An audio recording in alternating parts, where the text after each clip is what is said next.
Vamos então abrir a palavra de Deus. 2 Timóteo, abra a Bíblia. 2 Timóteo,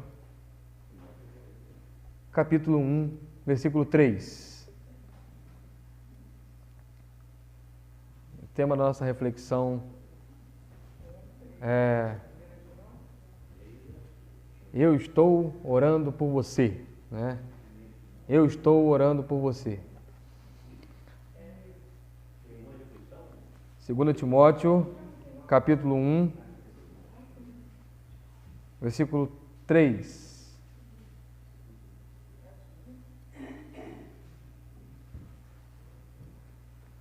Aqueles que forem localizando, vamos colocar de pé para a leitura desse versículo. A palavra de Deus para a nossa reflexão.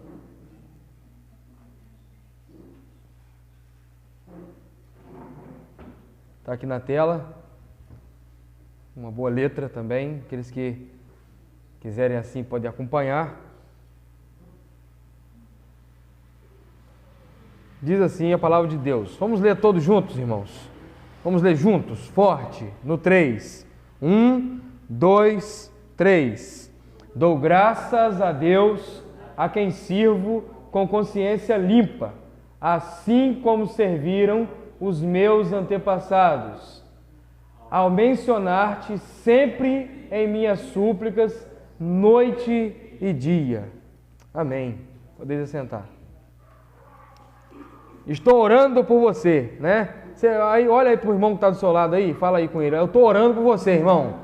Eu não gosto muito de papagaio papagaio de crente, não. Mas de vez em quando a gente pode usar, né? Não sendo habitual, chato, nojento, pode fazer de vez em quando, né? Estou orando por você. Se não está, deveria, né? Se você falou assim, será que eu não posso falar porque eu não estou? Você deveria, né? Você deveria. E a gente precisa, irmãos, orar uns pelos outros. Essa é uma prática cristã comum, uma prática cristã que deveria ser um processo natural no dia a dia do crente. Crente orar um pelo outro, né? Nós, muitas vezes, lembramos de orar pelos nossos pedidos e colocamos todos eles diante do Senhor, fazemos uma longa lista de oração e apresentamos todos os nossos pedidos diante do Senhor. E não há em nós, às vezes, empatia para colocar a vida do outro irmão também em oração. E aí, nós, talvez, falamos o seguinte, mas como? Como que eu vou colocar a vida do irmão em oração? Eu não sei se ele tem algum pedido, eu não sei se ele tem alguma coisa. Irmão, quem é que não tem um pedido de oração? Né? Quem é que não tem? E você não precisa saber de todas as lutas do seu irmão, de todas as provações do seu irmão, para colocar a vida dele em oração. Um exemplo, nós podemos, ao orar por um irmão, falar: Senhor, esteja fortalecendo a fé do nosso irmão na caminhada, esteja dando vigor espiritual, esteja livrando ele da tentação. Isso é uma oração que nós podemos fazer comum ao nosso irmão no nosso dia a dia. E é muito importante orarmos uns pelos outros, orarmos uns com os outros.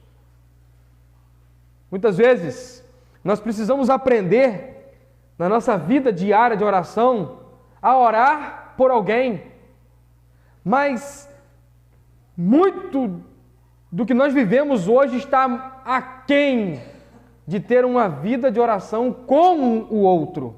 Deixa eu perguntar para você, qual foi a última vez que você foi na casa de um irmão para orar por ele?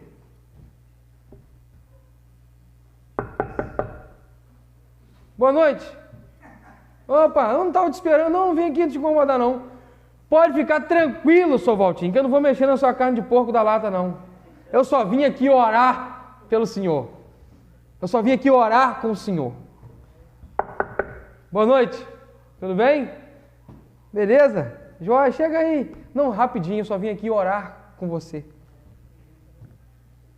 Quantas vezes, irmãos, nós negligenciamos isso até mesmo dentro da nossa casa? Não damos a mão aos nossos cônjuges, não damos a mão aos nossos filhos e não oramos com eles. Fazemos orações superficiais, vazias, fazemos orações religiosas, que são como rezas automáticas. Antes de dormir, quando acordamos, antes de almoçar, mas não oramos junto, com. Nossos irmãos antigos faziam mais isso. Eles iam mais na casa uns dos outros e oravam mais uns com os outros. Talvez resultado disso foi a grande obra que o Senhor fez na plantação de igreja, levantando homens de Deus, pregadores. Moody tinha uma prática rigorosa de oração. Jonathan Edwards, quando entrava para a sua biblioteca para orar, ninguém podia lhe incomodar. Nenhum tipo de emergência atrapalhava o momento de oração de Jonathan Edwards. Certa vez, quando houve uma excursão americana para visitar a casa do então falecido Moody, os alunos rodavam a casa dele para ver biblioteca, sala de estar. As escolas confessionais antigamente faziam esses tipos de excursões. E aí, quando acabou aquela excursão, os professores juntaram os alunos, colocaram dentro dos ônibus e estava faltando um aluno. E eles foram procurar aquele aluno, onde está esse aluno? E quem é esse aluno? Ele se perdeu, ele não está aqui. E foram procurar aquele aluno, na contagem não bateu. E aí, eles foram procurando e chegaram lá. O aluno estava ajoelhado na cabeceira da cama de Moody. E estava ajoelhado exatamente nas marcas do joelho de Moody. Antigamente, os mais novos não sabem o que é isso, né? Ou sabem só por foto. As casas eram de assoalho. Então, feita de madeira. E quando o professor passou pelo quarto de Moody, tinha 2 furinhos que dava praticamente para ver as flechinhas por debaixo daquele assoalho. E perguntaram o que é isso? E ele falou: aqui estão os 2 furos que os joelhos de Moody fizeram ao longo de sua vida de oração. E quando volta para procurar um aluno, tinha um aluno ajoelhado naquelas marcas. E ele orava: Senhor, faz de novo. Faz de novo. Esse aluno era o Billy Graham. Ele estava orando, pedindo: Senhor, faz de novo, Senhor. A gente sabe, a gente conhece a história, quem foi o evangelista Billy Graham. Eu capturei você até aqui para olhar a realidade que o apóstolo Paulo está inserido, o que ele está fazendo por Timóteo, seu filho amado. Ele mesmo vai chamá-lo assim. Timóteo está numa situação de provação. Ele enfrenta opositores do evangelho na igreja que pastoreia, Éfeso. Ele está sendo desafiado por vários movimentos que estão tentando desanimar a sua fé, a sua caminhada. 1 Timóteo, nós temos a informação que Timóteo tinha uma doença de estômago. Isso também lhe trazia duras provações. Timóteo era jovem e por causa da sua juventude, ele tinha que lidar com a rejeição por parte de muitos. Timóteo está, ao que nos parece, segundo as informações que temos na carta que o apóstolo Paulo escreve, desanimado. E precisa ser encorajado.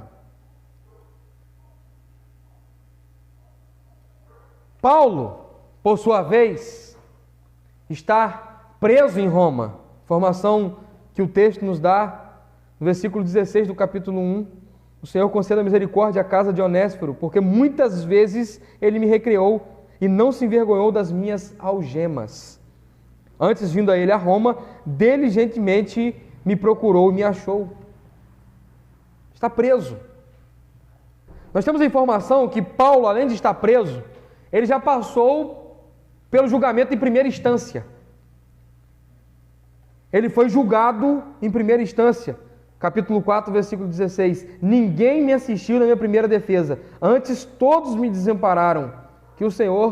Que isso não lhes seja imputado. Que o Senhor não lhes impute essa questão, em outras versões. Desamparado, sozinho, solitário, as prisões romanas, e aqui ele não está na primeira prisão dele, que ele estava numa casa alugada e recebia quem quisesse, a ocasião que ele tinha sido preso por pregar o evangelho. Aqui ele está preso depois que Nero incendiou Roma. Roma queimou por longos 10 dias e o bairro dos cristãos não queimou. E Nero então tem o álibi perfeito. Eu vou botar a culpa desse incêndio nos cristãos. E ele culpa os cristãos pelo fogo em Roma, pelo incêndio em Roma, e culpa Paulo por ser líder dos cristãos como quem incitou o incêndio. E aí, Paulo está preso, sofrendo vergonha com a falsa acusação. Ele é um prisioneiro de Roma. E não pela causa do evangelho, por uma injustiça, mas ele defende a causa do Senhor. Ele não cede, ele continua firme, mas ele está sozinho. Ele está sozinho. Ele sabe que o fim da sua vida está próximo, não tem como se livrar daquela condenação. Ao ponto que ele diz no capítulo 4, versículo 6, quanto a mim já estou sendo derramado como libação, e o tempo da minha partida está próximo. Mas ele está firme na fé.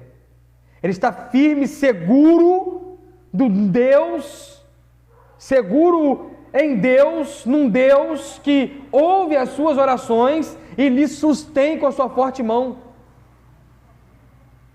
Ele vai dizer, eu combati o bom combate, eu acabei a carreira, guardei a fé. Eu não estou desesperado. Eu estou convicto de um Deus que ouve as minhas orações e me sustenta, e me guarda. Ele vai dizer, e eu tenho certeza que eu vou ficar livre da boca do leão.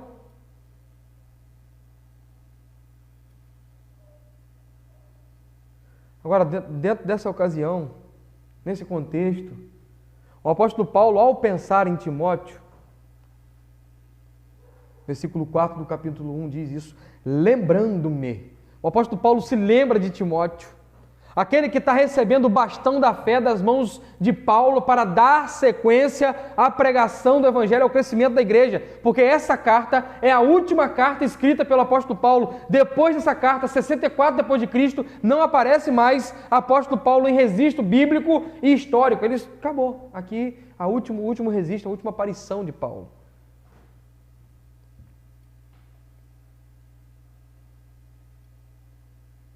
Ele se lembra de Timóteo, se lembra de quando esteve com Timóteo, e Timóteo se queixou das suas lutas, das suas privações, das suas provações, dos seus desafios. E o que é que Paulo faz? O que é que Paulo faz quando se lembra de Timóteo? Ele ora. Quando você está lá na sua casa, e se lembra de um irmão que luta com um filho que está nas drogas, o que é que você faz por ele? Hoje, não podemos nem falar de discar no telefone e botar. Não. Hoje a pessoa faz, sabe o quê? Pega o WhatsApp, clica no microfonezinho. Fulana, mas você sabe o que aconteceu com Cicrana? Meu Deus, irmã. Isso você lembrou e não fez o que tinha que fazer. Em vez de fazer correntes de oração, muitas vezes nós fazemos corrente de fofoca. E além de não fazer o que é certo, fazemos o que é errado. Terrível, irmãos. Fulano de tal está passando por uma luta. E isso não tem sentido, não tem encorajamento nisso. Isso só traz problema. Paulo se lembra e ora. E aí Paulo está seguindo a orientação do Senhor Jesus Cristo. Ele diz: eu dou graças a Deus, a quem desde meu antepassado, aos meus antepassados, sirvo com a consciência pura. O que isso significa? Paulo está dizendo: eu estou preso, mas eu sei da minha vida com Deus, eu estou servindo a Deus, eu não estou preso por nenhum ato, delito que eu cometi. A justiça, eu tenho consciência pura da minha vida e eu sirvo a Deus desde os meus antepassados com consciência pura. E aí isso faz menção ou dá testemunho do que ele faz, de quem sem cessar faço menção de ti, Timóteo, nas minhas orações, noite e dia. Isso nos faz lembrar de Daniel, quando esteve exilado na Babilônia. Daniel orava 3 vezes por dia pela causa de Jerusalém, por Jerusalém.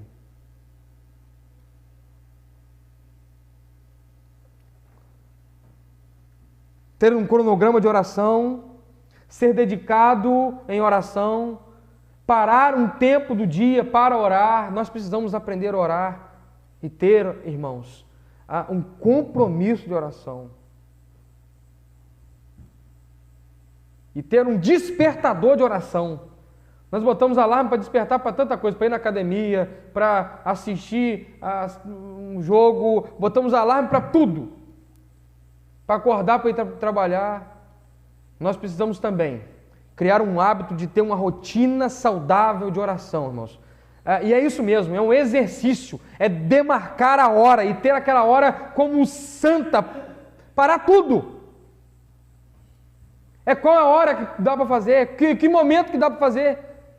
Você precisa gerir o seu tempo, a sua vida, de modo que você consiga encaixar um tempo de oração pura, exclusiva. Ninguém te incomoda, nada vai atrapalhar aquele momento.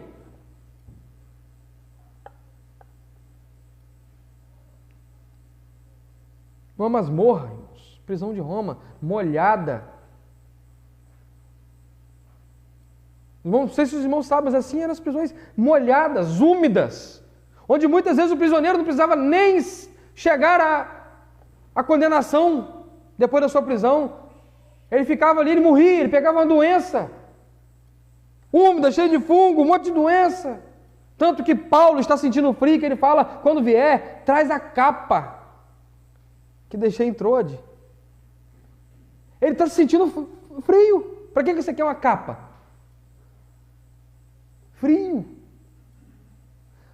Paulo, naquela circunstância, está se lembrando de orar por alguém. A oração é de suma importância na vida do cristão, irmãos. Nós não podemos negligenciar esse fato. Pastor, se der eu oro, mas a vida é tão corrida que eu não consigo. Oração é você falar com Deus. É você se comunicar com o Pai. É você alimentar a sua fé.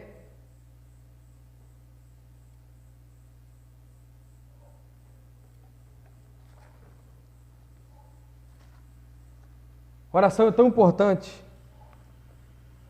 que o próprio Senhor Jesus, nosso Salvador, sendo Ele mesmo matéria da nossa oração, nós oramos, afinal de contas, em nome de Jesus, amém. Ele se coloca em oração. Capítulo 26 de Mateus, versículo 36 diz assim: então Jesus foi com eles a um lugar chamado Getsêmani e disse aos seus discípulos: assentai-vos aqui, enquanto eu vou além para o quê? Orar. Várias e várias vezes vamos encontrar Jesus orando.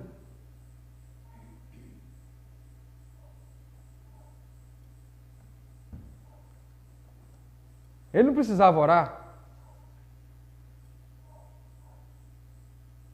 Ele era o próprio Deus. A oração é feita em nome dele. Jesus nos deixa um exemplo, irmãos, de que nós não podemos negligenciar a oração. 1 Tessalonicenses capítulo 5, versículo 17 está escrito: orai sem cessar.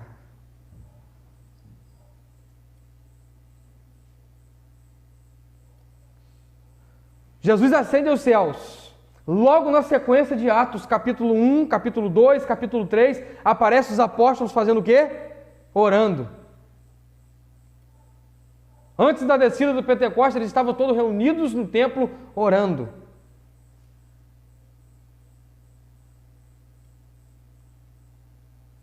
Depois, em Atos 2, o registro da comunidade cristã, e perseveravam na doutrina dos apóstolos, na oração e no partir do pão.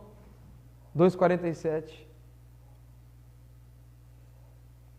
Atos capítulo 3, versículo 1, a hora nona.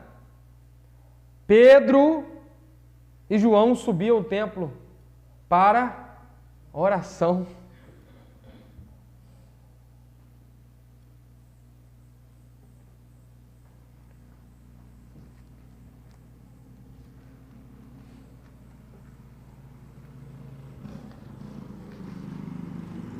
Nós precisamos nos dedicar à oração. O apóstolo Paulo, escrevendo aos Efésios, capítulo de número 6, versículo de número 18, ele diz assim: e orai em todo tempo com toda oração e súplica no Senhor, e vigiai nisso com toda perseverança e súplica por todos os santos. Veja bem aqui, além da prática de oração como um meio de graça para a piedade pessoal, uma prática para sustento dos santos na fé. Observe aí, está no texto. Orai em todo tempo com toda oração e súplica no Espírito, e vigiai nisso. É uma prática para o crescimento em piedade, em fé.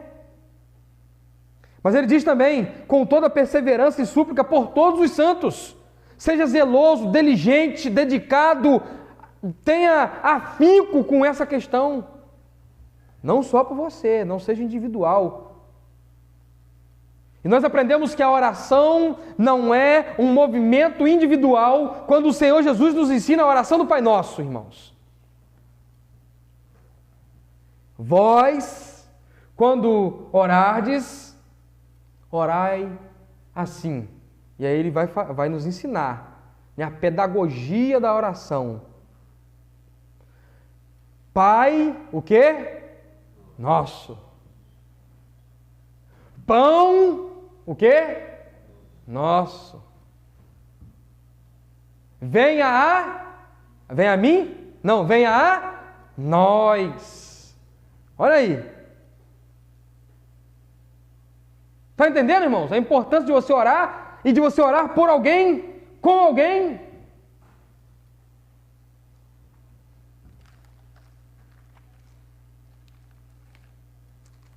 Tiago, capítulo de número 5, versículo de número 13. Tiago nos ensina sobre a oração. Ensina tanto quem precisa receber e quem precisa praticar a oração. Tiago 5,13. Está alguém entre vós aflito? Faz o quê? Reclame. Procura um político. É que o pessoal faz isso aqui em São Fidélis, né? Está aflito no telefone, deixa eu ver com qual político pode me ajudar, qual vereador pode me emprestar um carro para me levar em tal lugar, qual político pode resolver o meu problema. Está alguém entre vós aflito, faz o quê? Ore. O problema é que nós já deixamos de acreditar na nossa oração, nós já deixamos de confiar no poder da oração. Nós já passamos, não, oração é coisa dos antigos, nós agora resolvemos no braço, nós agora temos os contatos, né? Pá.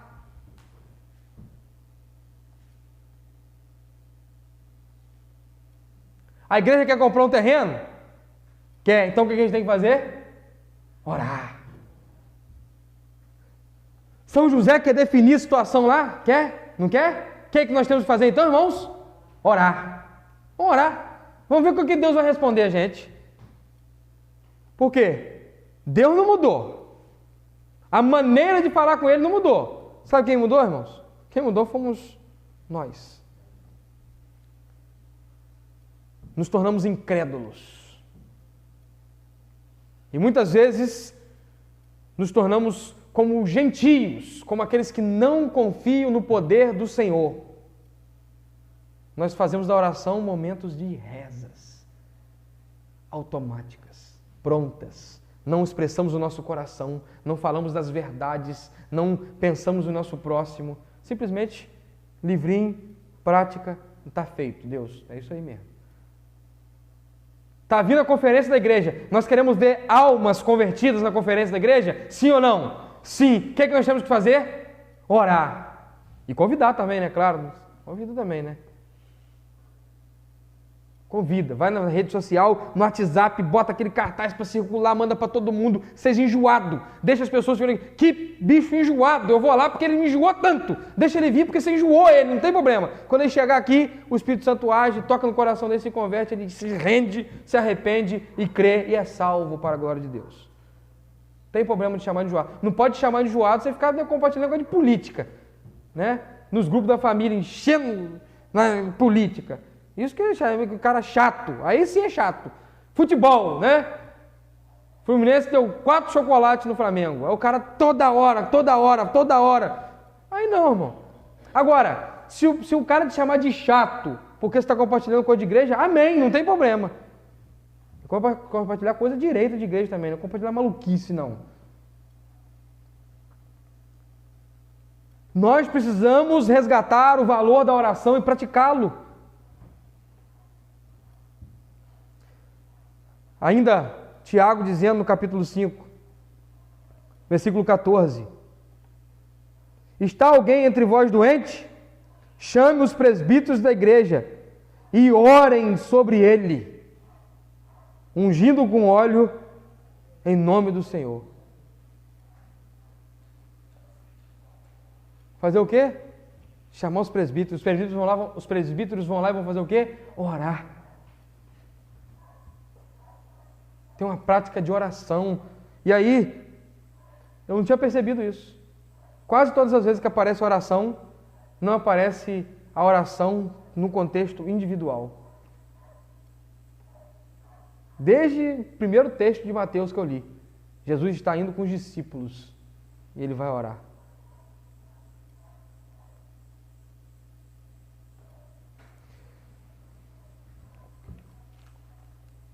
Quero então terminar, irmãos, desafiando os irmãos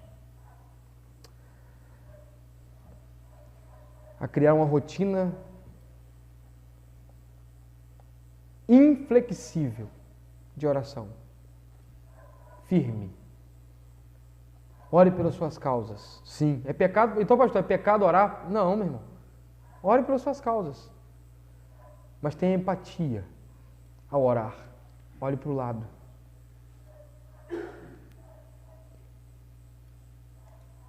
Segundo, ore.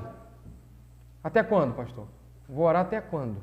Deus não já acolheu minha oração, já sabe, Ele não é soberano?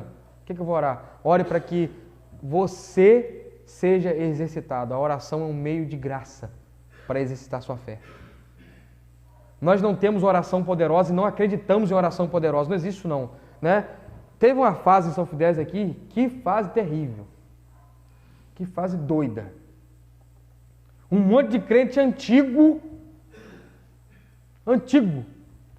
atravessava São Fidélis, pegava asfalto e ia lá num canto que tem na casa do irmão, porque falava assim, fulana de tal tem uma oração que a oração dela é forte. Ah, não, vou lá naquela igreja lá, porque lá a oração lá, meu irmão, é de sair faísca. Fogo lá desce quando ora. Não, eu vou pedir oração para fulano de tal. Eu não aceito que um irmão ore por mim. Eu quero que o pastor ore por mim. Que é o pastor que tenha aquela oração. né? A oração do pastor que é forte. Nós não cremos nisso, isso não existe. À luz das Escrituras, isso é mentira, né? Agora escute bem aqui. Vou usar a palavra que Estratagema de Deus canta em uma de suas músicas de hip hop. Não, hip hop não gosto não. O que o cara fala? Presta bem atenção. Né? Não creio em oração poderosa. Creio num Deus poderoso que ouve e responde minhas orações. Nós cremos em um Deus que ouve. Isaías, os meus ouvidos não estão tampados, os meus olhos não estão obstruídos, as minhas mãos não estão encolhidas, para que eu não ouça as vossas orações. Deus está atento, Ele ouve as nossas orações. Em Apocalipse diz que Ele acolhe nossas orações e elas são como aroma.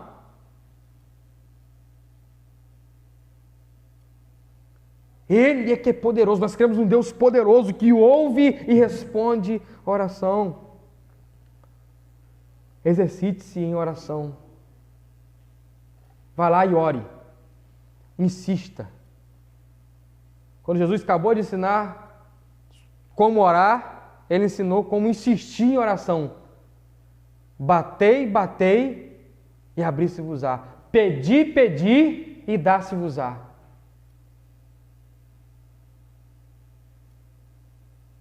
Insista. Ore mais, ore de novo. Terceiro e última aplicação para a sua vida. Quando você orar, lembre-se de que a sua oração não precisa ser um grito rancoroso e zangado contra um Deus que não tem feito as suas vontades.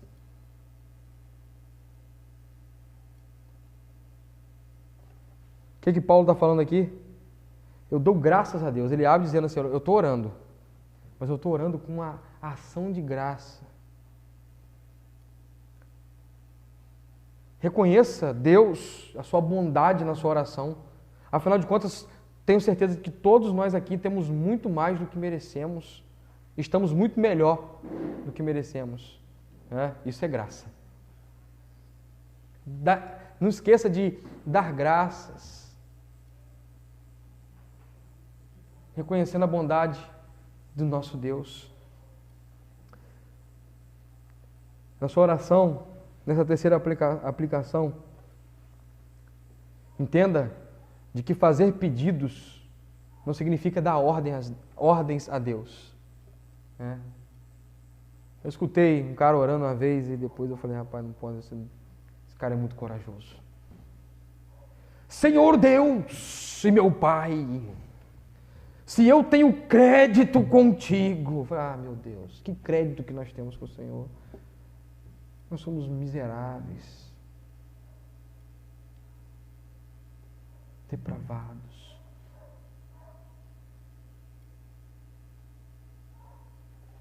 Senhor, me dê aquilo que me é por direito. Vai para o inferno. Resposta de Deus, imediatamente. É para me te dar o que é seu direito? Pode ir. Vai, pode ir. Você não tem direito a nada. É graça. É graça.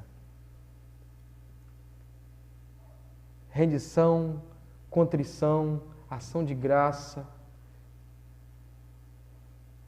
empatia e confiança que os ouvidos de Deus estão atentos, que Ele é poderoso e responde para a sua glória. Timóteo, eu estou orando por você, Timóteo. Tem luta, tem provação, tem desafio. Como é bom, irmãos. Seja sincero. Quem já passou por isso, está passando uma luta, uma prova, chega um irmão, abraça e diz, eu estou orando por você. É um bálsamo do Senhor. É um bálsamo do Senhor. Irmão, eu estou orando por você. Eu estou orando por você. Ore por mim. Ore pelos seus irmãos. Seja alguém obediente à palavra do Senhor. Amém. Deus, aprendemos a orar, e nós vamos orar, Deus, e queremos nos colocar diante do Senhor, Pai. Quero orar pelos meus irmãos. Cada um tem as suas lutas, as suas privações, as suas provações. Cada um deles aqui, eu tenho certeza, que tem um pedido especial a colocar diante do Senhor. Eu quero orar pelos meus irmãos e te pedir assim, fazer uma oração como o salmista fez. Apressa-te, Senhor, em responder as nossas orações para a sua glória, para o seu louvor. Senhor, nós colocamos os enfermos, os enlutados, os aflitos, aqueles, ó Deus, que estão passando por privações, aqueles que têm luta na família, que quer ver a conversão do filho, converte aquele filho, Senhor. Deus, que quer ver a conversão do marido, ora um tempão para ver o marido convertido, converte o coração daquele homem, Senhor.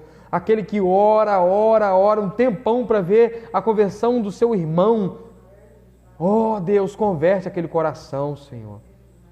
Senhor, dê saúde ao seu povo, Deus. Saúde física, emocional, saúde espiritual, traga santidade, Senhor. Deus, nós lhe rendemos glória, louvor. Tu és um Deus que tem nos sustentado nessa caminhada e nós nos achegamos a Ti alegres por causa da Sua forte mão. Deus, nós queremos orar para que o Senhor nos dê recursos para logo comprar nosso terreno, começar a construir, fazer um templo joia para que a palavra seja pregada, muitas almas sejam acolhidas, ó Deus. Ó Pai, queremos orar pela série de conferência, Deus. Os pregadores estão envolvidos com a sua palavra, dedicados em estudar, estão atentos àquilo que vão trazer para o seu povo. Ó Deus, as pessoas estão compartilhando. Agora, nós sabemos que se não for a ação do seu Santo Espírito, não vai haver conversão, pessoas não vão chegar aqui para ouvir a sua palavra. Por isso nós pedimos, ó Deus, quebrante o coração, atraia corações, traga, Deus, uma multidão para ouvir a sua palavra, não ouvir homens, mas ouvir Jesus falar.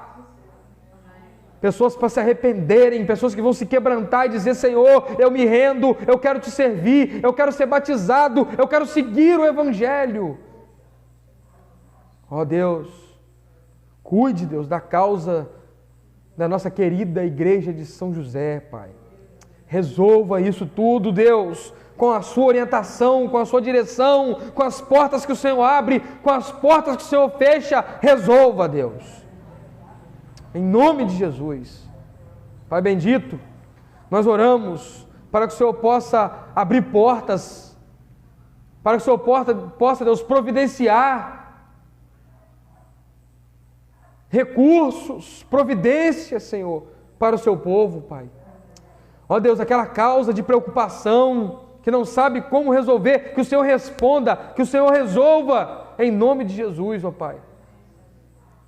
Causas na justiça, que irmãos têm, que luta diante daquilo que é justo, que o Senhor responda, Senhor. Ó Pai, questões emocionais, ó Deus, que irmãos têm sofrido, que o Senhor venha estenda as suas mãos e cure e restaure em nome de Jesus, ó Pai. Ó Deus, traga os seus para receber a sua palavra, ser edificados, salvos, e que haja aqui um ajuntamento de homens e mulheres que amam a sua palavra e têm sede e fome de Ti, Senhor. Em nome de Jesus, aviva a Tua obra em nosso meio, por graça, por Sua ação. Nós oramos, ó Deus, confiantes, não no nosso mérito e não nas nossas exigências, nós não merecemos nada, mas confiando no Seu amor, na Sua bondade, na Sua misericórdia, na Sua graça, na Sua forte mão. Em nome de Jesus. Amém